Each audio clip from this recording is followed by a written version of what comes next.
This is the Same Jesus Podcast, a conversation between a pastor, a theologian, and their guests, exploring what it means to follow Jesus in the context of a movement known as the Foursquare Church. You're listening to episode 3. AJ, in this episode, we want to talk about the relationship of comfort or discomfort to our discipleship and to our sense of calling. A little story to precede why we settled on this topic. I was talking to an associate supervisor in our movement. They will go unnamed. And they were expressing both the joys and the frustrations of trying to fill a church in our movement. And it was a really great church, a really healthy church, but they could not find a younger leader who was interested in filling it. And they were telling me about some of the conversations with some of these younger leaders in our movement. And they would ask these younger leaders, like, what are you looking for? What do you want?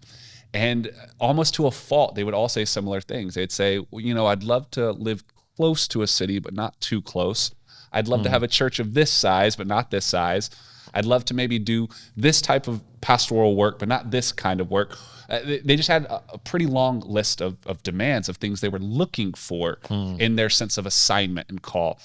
And that just really got me thinking about, one, are we allowed to do that? You know, like in some sense, I know we are, but what is the relationship between our sense of calling as pastors, our pastoral work, our ministry work, and what is comfortable or uncomfortable about that work?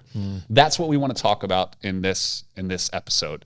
I don't know. I mean, do you have any thoughts that immediately jump to mind as you think about the pastoral calling and comfort or discomfort? Yeah, I had a similar conversation with a pastor at a mega church, a really large church in the Southwest, and he was in his movement. This was actually outside of our family of churches. He was sharing with me a general frustration that when they would hire a young pastor, it almost makes it sound like these are young people. Right. That's a problem. It's not. We're not trying to say that. Yeah. In this instance, that when they would hire younger pastors to pastor in these mega churches, I mean, this movement is actually predominantly large churches and mega urban contexts. That one of the problems was that the pastors who were being hired were outsourcing their work to have other preachers come in and preach. They weren't doing the work of pastoral care. They weren't meeting with congregants. They weren't, doing funerals and weddings and all that stuff. And he was reflecting on, he was sort of off the cuff, he said, it's almost like they think that the pastoral role is a really great way to grow your Instagram following rather than the work of shepherding souls. Right. None of us are immune from that. And by the way, this is not an age thing. Not at all. In fact, I would say that we're all prone. I'm prone. I love to preach, Russell. You let me preach at our church a couple times a year. I have a public ministry where I preach many Sundays out of the year. I love preaching. But I've even recognized in my own self, like, am I using this preaching gift as a means to prop up my ego, or is the gift being used to serve the gospel in the church? Right. We all can prostitute our gifts. Right. Yes. So just prostitute our gifts for the sake of building something else other than the kingdom of God. Right. So I guess in a way, I'm not actually surprised to hear that story from our movement, and I'm not surprised, because I think any generation is tempted to want to trade in real, true pastoral work for other things. Coming from a guy, by the way, Russ, and you would know because you were an intern at the church that I pastored in Portland. My wife and I, Quinn, pastored for 10 years in Portland, 10 years before that in college ministry. And we very much felt led by the Lord to step away from local pastoral leadership so that I could teach and enter into the role of writing. And I'll tell you, if you don't have an identity that is deeper than your work in the church, you're done. Because if your identity is your if your identity is only tied to the organization that you get a W-2 from, you're in a hot mess. Right. Because you're a moment away from losing your identity. Right. So this is coming from a guy that, we all go through transitions in our life, and there are different callings and different things that we enter into. But we need deeper senses of identity that go beyond just what we're paid to do. And I think even to sort of bring some of these thoughts together, oftentimes the places where those deeper senses of identity are formed or revealed is in uncomfortable places, places we would not have chosen for ourselves. So what comes to mind, Acts 1 verse 8, Jesus tells the disciples, you're going to be my witnesses in all Jerusalem, Judea, Samaria, and unto the ends of the earth. But the first couple chapters of Acts, they're only in Jerusalem. That's all their ministry. Right. When does the ministry of the Holy Spirit and the gospel extend beyond Jerusalem? Well, it's after the stoning of Stephen. Yes. Stephen is stoned in chapter 7. Church spreads, and we're told a great persecution broke out against the church, and they were scattered beyond Jerusalem. And then we pick up in 8 verse 1 that they were scattered, and then you have Peter going to meet Cornelius, and you have beyond, it gets to Judea, it gets to Samaria, and not to the ends of the earth. All to say, there's this really uncomfortable disruption that ended up furthering God's plans. And not just for the church. We see this in Paul, we see this in Peter. I mean, the last words of Jesus to Peter, it says, when you were young, you dressed yourself and went where you wanted. And when you're older, you're going to be dressed and taken where you don't want to go. And it's not just, we're not propping up a theology of martyrdom in the sense that like you have to suffer. That's not what we're saying. What we are saying, the biblical witness, is that often the most beautiful and fruitful expressions of the kingdom, maybe not often, probably always, do come through suffering and discomfort. And when we avoid those places of discomfort, especially in our pastoral calling, we are cutting ourselves off from some of the deepest and best work that God wants to do in us. 27 letters, epistles, 27 writings in the New Testament canon, 39 in the Old Testament, 66 in total, 27 writings in the New Testament. 21 of those are letters, epistles. 13 of them are Paul's, and at least 5 of them are what we call prison epistles. Right. So these are letters that Paul would write from a dank, dark prison cell, or he was under house arrest. Right. It's interesting to read those prison epistles. Some distinctive marks about Paul's prison writings. Number 1, he never complains about being in prison. He never once says, like, he never has this sense of, like, worst. Yeah, it's the worst. He's not using his pain as a way to build a platform. He's not, he recognizes that God's call has actually led him into the prison. So he doesn't see the prison as a problem. In fact, he sees it as an opportunity. One of the interesting things about the Roman world is that you and I take it for granted, these flat spaces, there were no flat spaces in the Roman world. One of the only places where you had flat spaces upon which to write was in a prison cell, because there would be a rock at the bottom to keep people from being able to die. So he would use the flat space as a place to write. It was like the flat space was the platform for his ministry. But another really interesting thing about the prison epistles is that he always begins the prison epistles by saying who he is. I, Paul, an apostle of Jesus. And I get the sense whenever I read those, it's not him, like, he's not humble bragging, he's not like, hey, you know who I am. I actually think he wrote that to remind himself of who he was. I'm in this prison cell and I'm writing, and I love you. I got some things to say to you. I'm kind of ticked. When you read like Galatians, Philippians or Galatians or 2 Thessalonians, like, he's got some hard things to say. But he goes into those difficult conversations really clear about who he is. He knows who he is. He's right. Whole 2 Corinthians is a letter about why he's an apostle. And I don't think he's doing that because he's having a hard time convincing people. I think sometimes he's reminding himself of who he is. What is it about suffering that refines us? What is it about suffering that really refines our identity and sense of calling? Russell, this is a weird paradox. I think this is my theory on the we don't ever want to create a virtue out of suffering, because if you create a virtue out of suffering, then you're going to have to find somebody to suffer. So if you make the goal suffering, well, let's just suffer then. That's not the goal. But there's a paradox about suffering. And the paradox is this: people that suffer tend to turn towards God in their pain. I've never once, you've been on the deathbed, you've been with people who've died. I've never once met somebody in pastoral work who on their deathbed became an atheist on their deathbed. People turn to God when they're dying. Here's what the paradox is: when we suffer, people tend to turn to God. But when we see other people suffer, we tend to question God. something to be said about the fact that when we see the suffering of the poor, the plight of that causes us to go, God, how could you do it? But the ironic thing is that when we go through suffering, man alive, I need God in those moments. And it is interesting because we live in a moment of time that, especially in the Western context, that does anything possible to avoid suffering. We have Total no therapeutic culture. stomach for any discomfort. Our devices have, Uber, I can get a car immediately. Uber Eats, I can get food immediately. Like, do you remember, I was thinking about this the other day, when the internet first came out, and the dial tone, like when you were logging on to the internet. And it took a lot of time before you got on the internet. And now I feel it in myself. If my internet's not working for 2 seconds, you're finding something. I'm like, what is going on? I get so frustrated.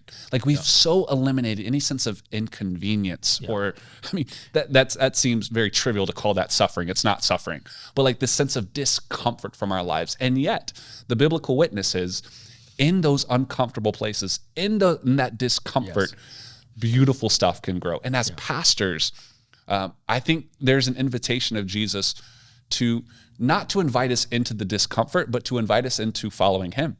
And following him, as he told Paul when he called him in Acts chapter 9, he goes, I will show you how he will suffer, how much you must suffer for my name. There is something in that.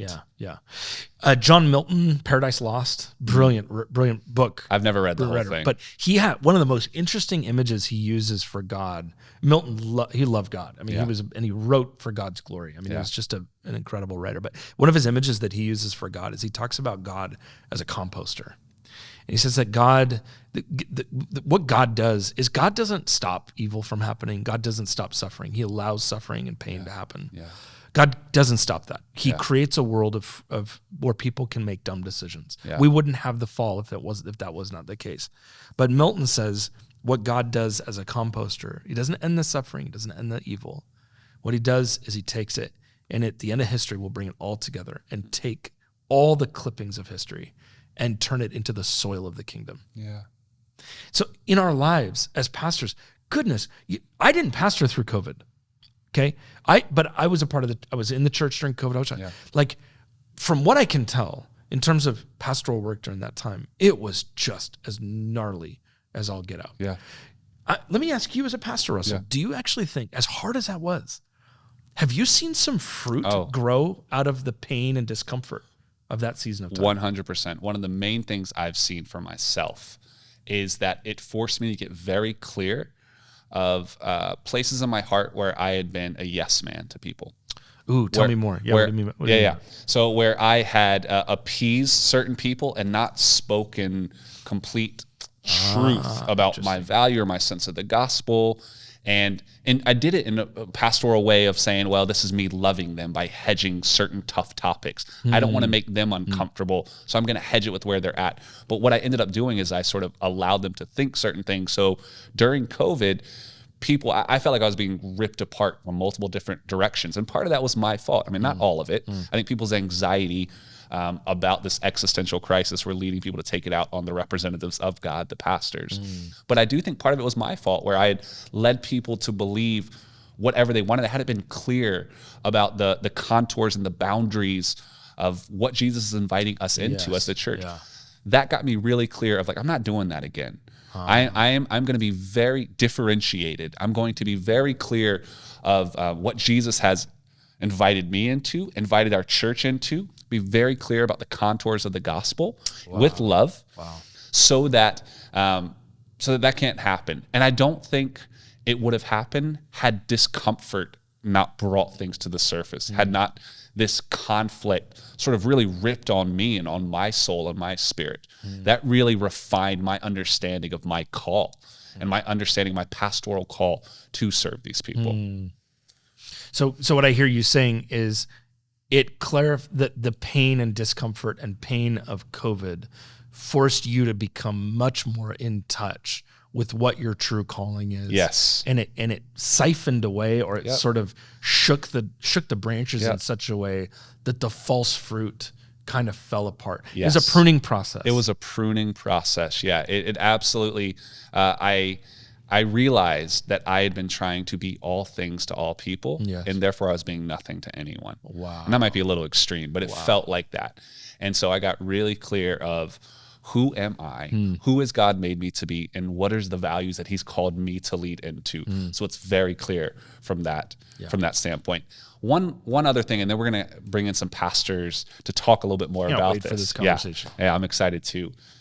Abraham, one of the first calls we see in the Bible. He's in the Bible, right? He is in the Bible. Okay. The one I'm I talking think I've about. read that Yes. one, Abraham, one of the first calls in the Bible, and he's given this great promise. This great promise that through you, you're going to be a father of many nations. You're going to have descendants as numerous as the sand and the stars in the sky. This great promise. But then when you look at the life of Abraham, it really is like one form of suffering after the next. Right. Some of it's his fault, some of it's not. And I think there's just this recognition that God has similar promises for us as pastors and as leaders. He's calling and wants to use us in all sorts of ways for his kingdom, to see many people come into the kingdom. But if Abraham is the example, there's going to be some loss, because what does God tell Abraham to do? Leave behind your family, your father's name, leave behind your kindred, and I'm going to give you a new name. I'm going to give you a new place, a new location. There's loss even in the process of entering into the promises.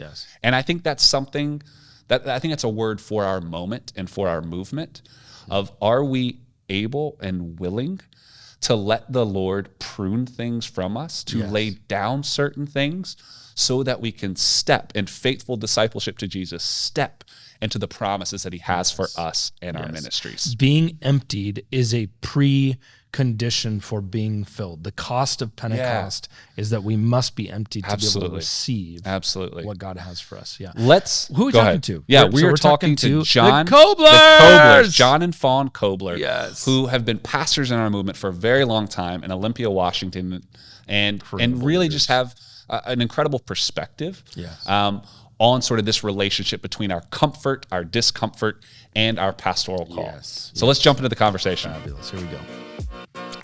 AJ, we have a real treat in this conversation. We are joined by John and Fawn Kobler. Incredible. Pastors in our district, in the Northwest District, in Olympia, Washington, at Living Water Church. Have been pastoring there. How long, guys? Over 10 years? Been a lead pastor for just over 10 years, but been around for 25. Totally. And in pastor years, that probably feels like 50, right? You know? And then you add COVID years into exactly. that, and that's a whole different We're thing. in the grave. Really honored that you guys are here to just shed some wisdom to our listeners. A lot of pastors, a lot of leaders, a lot of lay leaders, young, old, and specifically on this conversation around comfort, discomfort, suffering, and the nature of our calling as sons and daughters, and our calling as pastors. There's a lot of different ways we can go with this. I'd just be curious, just like a general philosophical question, how do you guys understand the relationship between a theology of calling and the role of suffering in it? That's a great question. AJ and Russell, we're really happy to be here with you guys. Thanks for doing what you're doing for Foursquare at large. We benefited from season 1, and we're sure looking forward to season 2. So thank you for doing this as well. He's one of the 20 listeners. He's one of the 20 listeners. Let's go. Like and share. In simple terms, I think that calling is something that God speaks into somebody's life or invites somebody into. I don't know there's any way for someone to become who they have been called without the refining fire that we often associate with suffering. So nutshell, like it or not, it's the means by which God shapes us to be who he's created us to be. Right. I mean, I don't, when I think about any good thing that God has produced in me, or, the few things that maybe he's produced through me, I don't know that any of it has happened without some sort of pain or grief or sorrow or loss. I mean, all the good things, I think I can trace directly to something really difficult Yeah. that the Lord took us through or took me through. Are there any examples that you'd be open and willing to share of like where maybe on the outset there was an unwillingness to enter into discomfort or suffering, but then now looking back on what was produced in you, you can see the hand of God? Well, I know in my life, I grew up in a family that I think moved around a lot, was a military family, and we recognized that there was a lot of our life that was out of our control, that was not necessarily desirable, moving all the time, but it was life, so you suck it up and you deal with it. As I got older, that stuck with me, and I think I had this idea that if I just compartmentalized the uncomfortableness or the suffering, that it would eventually go away. What I think we've learned in the last couple of years, it was about 3 years ago when I hit the wall pretty hard and came to a very sudden and abrupt stop, emotionally, physically. And that was the beginning of a really intense journey of going under the surface of my own heart to see what's there, and maybe not even directly suffering, but even just dealing with a lot of the discomfort that I had never processed or dealt with or tried to avoid or pray my way through or have faith around. And the Lord really took us on a journey to take us through what I would call discomfort. Certainly that, that Greek word thipsis, that breaking into tiny pieces. That's really been the journey of the last 3 years of our life in some very specific ways. And then through that, some really beautiful things have come in us and around us. I remember there were times in the last 4 years where we would say things like, I can't believe there's one more thing. Because it seemed like it was an accumulation of a lot of grief and sorrow and suffering and trials and testing. I mean, everything from physical death, losing people, to relational pain and betrayal, to just some of the weight of leadership and all the things happening in the world. And I remember, it was like there can't possibly be another thing, and then there'd be another thing.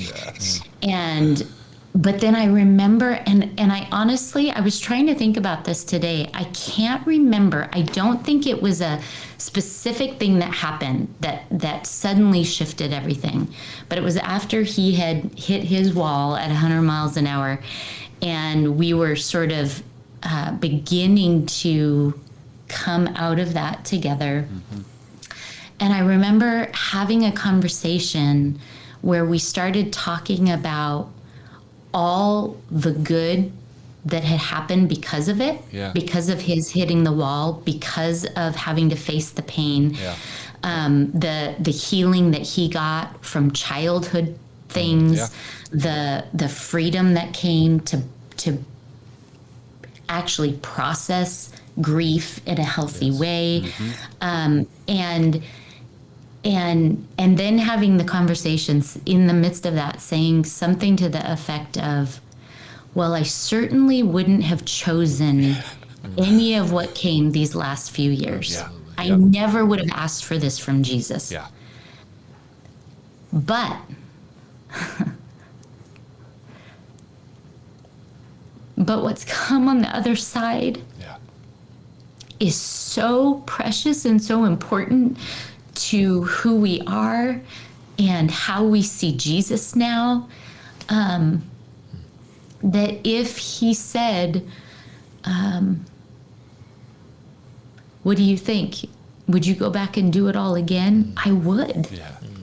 Because what it produced on the other side is so, it's treasure. It's like gold. And one of those things for me was the way that Jesus actually comes near to the brokenhearted. Where you don't get to know Jesus the same until you're broken and you're in a dark pit. And that gold, the gold of that, that's beautiful. man, it's worth it. That is beautiful. Even Fawn, hearing you get emotion, seeing your emotions on your face as you talk about that. I actually really appreciate how you're inviting us to see the pain in real time. There's this weird thing that happens in movements like ours where we love to talk about the pain when it's 10 years after the fact. Mm-hmm. But you're walking through this as we speak, and I would imagine that there's a blessing in choosing to lead the church out of an emotionally raw place. Would you actually say that part of your calling as pastors is to be willing to experience your own painful stories and allow that to shape the way that you do ministry? I don't think that there's any greater connection point a pastor or shepherd can have to the people that they're leading than their points of pain and grief, because there's nothing more common in our human experience. Yeah. I think it's almost, we need to ask the question the other way. What has allowed us to think that we can pastor people in any way without being authentic in our own pain and grief? Yeah. But I would say that's new for us in the last 4 years. We made a very conscious decision to bring our church into his process when he hit his wall. Yeah. And we brought the church into it before he was totally through it. Yeah. I mean, it was within weeks of kind of falling apart. Yeah. And we utilized Foursquare's resource with the Center for Spiritual Renewal. Came back from that, and God and some other things that God did in John, and God was certainly on the move and was beginning the healing process in John, but it was not complete. Yeah. And we made a conscious decision to be honest and to bring the church into it, and that actually I think went against kind of how we had grown up in ministry and seen it done. But at that point, I think we just decided we couldn't do it any other way. Right. We were either going to have to put on a face and fake it, or we were going to have to let our church in on it. Right. And something really powerful happened when John opened up about what was really happening and how he was doing. Something broke in the church. Something changed. It was very powerful. I think you could, just thinking about pastors and leaders out there hearing this, I think it's important to add to that dialogue that to be able to do that in a way that's healthy, that there's an ingredient of, I'm going to use the term, being differentiated enough from your congregation to be able to see a separation, and then also to recognize your maturity and the maturity of your congregation and leaders and church council and those different elements, because obviously that kind of emotional transparency can also be manipulative. It can also make you incredibly vulnerable if you don't have some of those things in place. Yeah, true. Who's that? Dallas Willard once said, he said, if you don't fall apart for a while, you'll fall apart in a while. And I think the reality is, pastors, I'm not pastoring a local community, but is there truly a pastor that is not falling apart on some level? The question is not whether they're falling apart. The question is whether they're being honest about it and integrous enough to allow it to impact. And maybe that's that they do their work. A great question for you guys. Like, as you think about our pastors and leaders who are listening in, who are on their journeys of identifying or naming or exploring their suffering, their pain points. Yes. What resources, what words of wisdom can you give them to how to begin that process, or remain steadfast in that process, or engage it in a healthy way? Yeah, I think everybody needs friends they need elders, and they need professionals. And I would say that's the beginning, is to look at the framework of your life and say, do I have friends that I'm authentic with and transparent with? Do I have elders that are bearing the fruit of decades of mature spirituality? And do I have somebody I can call and ask any question and put anything on the table and know there's just a veil of confidentiality that I can trust, and a perspective that's unhindered by my own context? Yeah. And then I would say mine is less practical, but when I think about people either in our congregation, friends, and leaders, I can think of some who went through suffering and hard things and came out really strong on the other side, and I can think of some who didn't, who just didn't. And when I think about the ones who came out well and came out stronger after, I think of two things. I think of real honesty, actually being honest about where you're at and what you're thinking, because, for whatever reason, sometimes we think we can't really question or doubt God. We can't really go there because we're leading. And so I don't know if we don't think we can't, or we don't make time for it because it might take us down too far of a road, So real honesty about what you're thinking, feeling, doubting, questioning, and then a willingness to wrestle that out with God until He reveals something to you that you can hang on to. It's really good.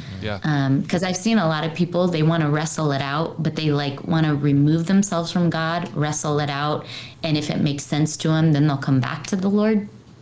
But I think you have to, the only way it works is to wrestle it out with the Lord in complete honesty about your anger, your doubt, your fear, your frustration.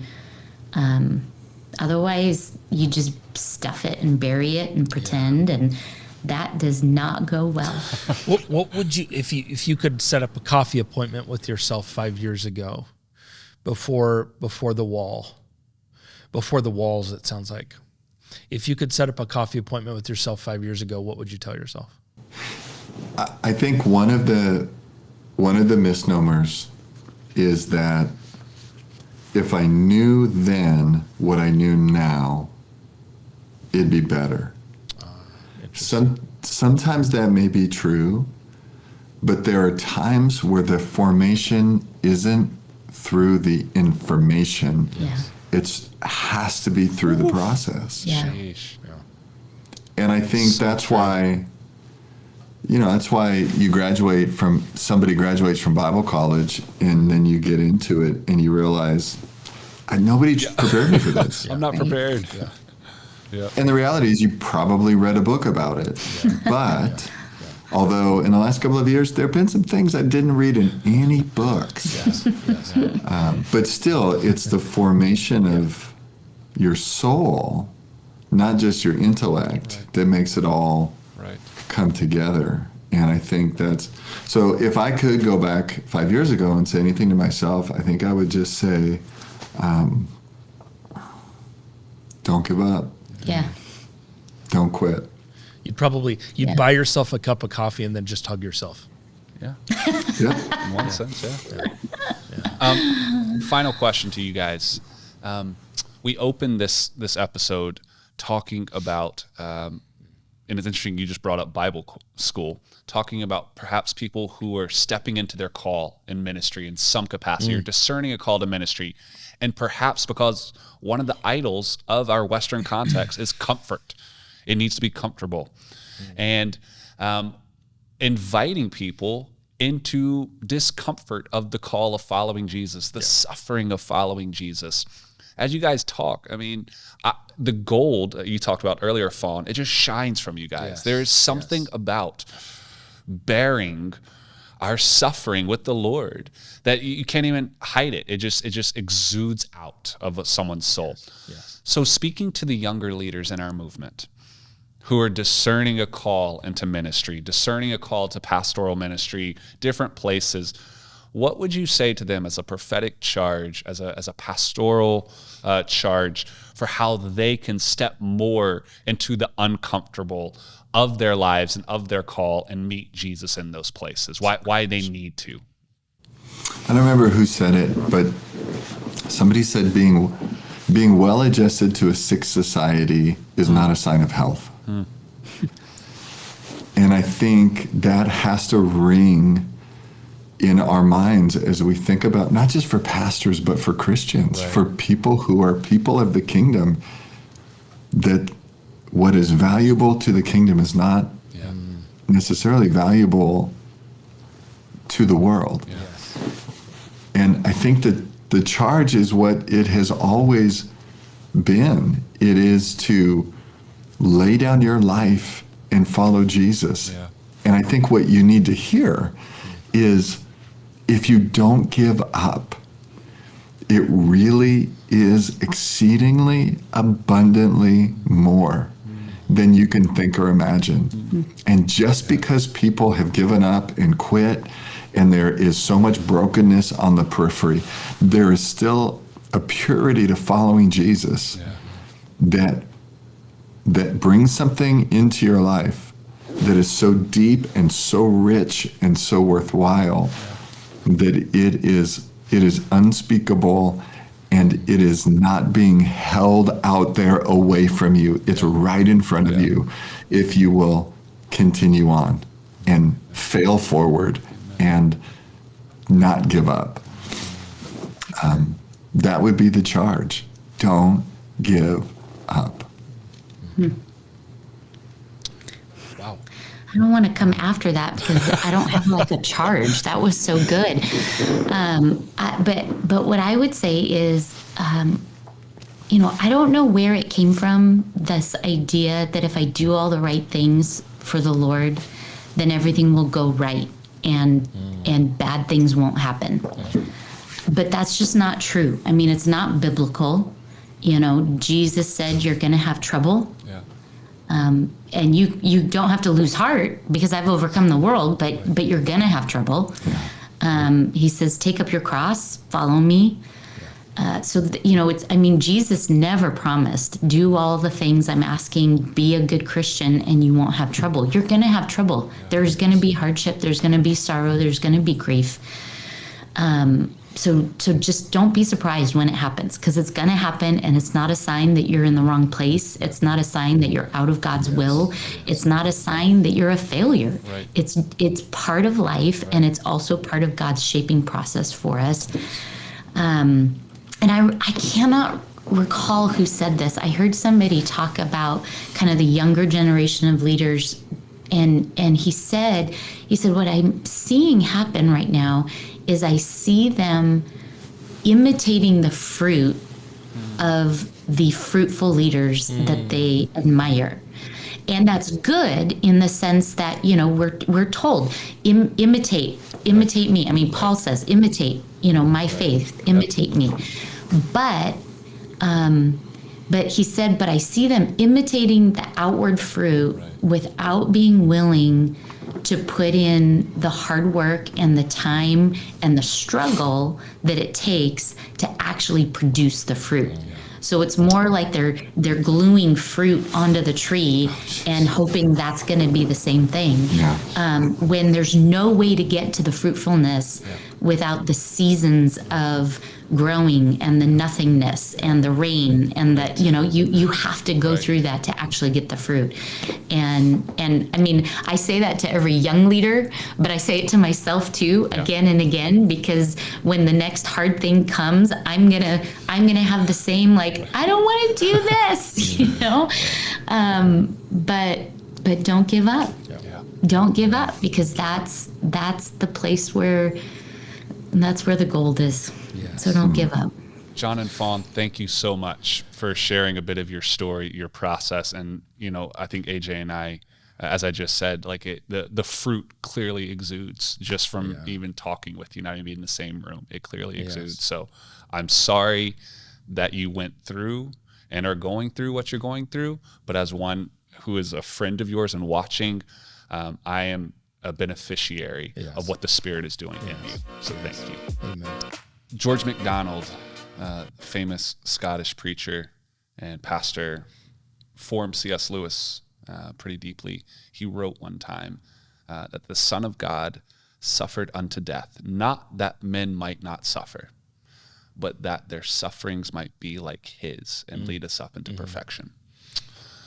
I recently wrote a book called His Face Like Mine, Finding God's Love in Our Wounds. Because so much of this conversation is my own story. There is something about our woundedness, which we all carry. There's something about our suffering and allowing Jesus into it. See, the great fallacy is thinking that somehow like we can avoid the suffering, that Jesus suffered and died so that I don't have to, that I can avoid it. Where the truth of the gospel is that when we let Jesus, when we meet Jesus in our own suffering, it begins to transform it. The gold comes out and we find something that is more beautiful than we could have ever imagined. And I think that for me, with this conversation with John and Fawn and what we were saying earlier, the great invitation of Jesus to us as the church and as Foursquare in this moment where everyone wants to avoid suffering, avoid discomfort, I want to say there are such riches. Yes, I wouldn't have asked for my own suffering. I wouldn't have asked for what I went through. But meeting Jesus in those places, there are such riches that have come from it that I can't imagine. Here's the amazing thing. I can't imagine how it would have been more beautiful had I never been broken. That's the thing that just boggles my mind. How is it actually that feels more beautiful? Jesus is more beautiful. My relationship with him is more beautiful. The gospel is more beautiful. And it's precisely because of the deep brokenness and woundedness and meeting the love of God in those places that the beauty seems exceedingly abundantly more. The part of that interview with the Koblers that kind of sits with me still is how he actually would not have gone back to tell himself anything in the sense of like tips. Like he wouldn't go back and say like, here's the 3-4 things. Couldn't explain it. But it also presumes like that he could have walked through it better. That's what I mean. That it would have been better. In reality, he was formed by the experience.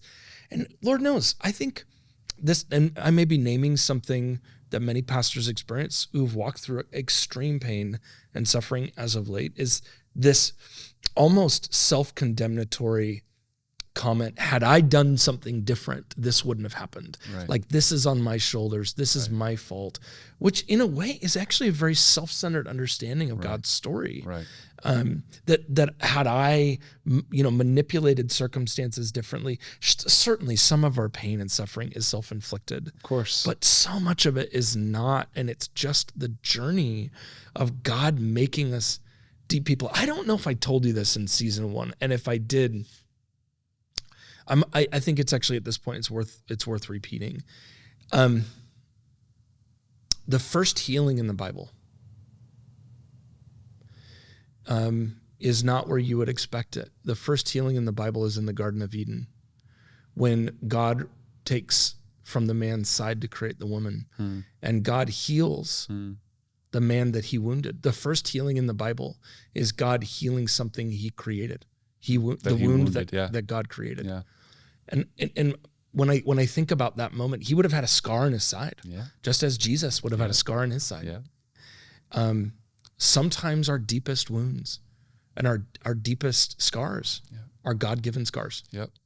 And sometimes, again, because when Jesus came out of the tomb, he emerged with scars. The scars were actually the sign, the proof that the love and power of God is true. There's something about when we enter into the suffering and we allow Jesus to meet us in the wounds and turn them into scars, they become, like Paul, objects of boasting that reveal the power and the love and the presence of God to a very wounded world. Yeah.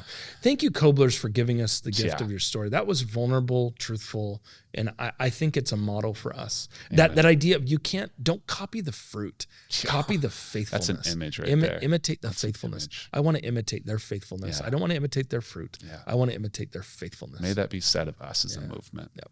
Let's keep the conversation going. We have another great one coming up next. Yep, love it.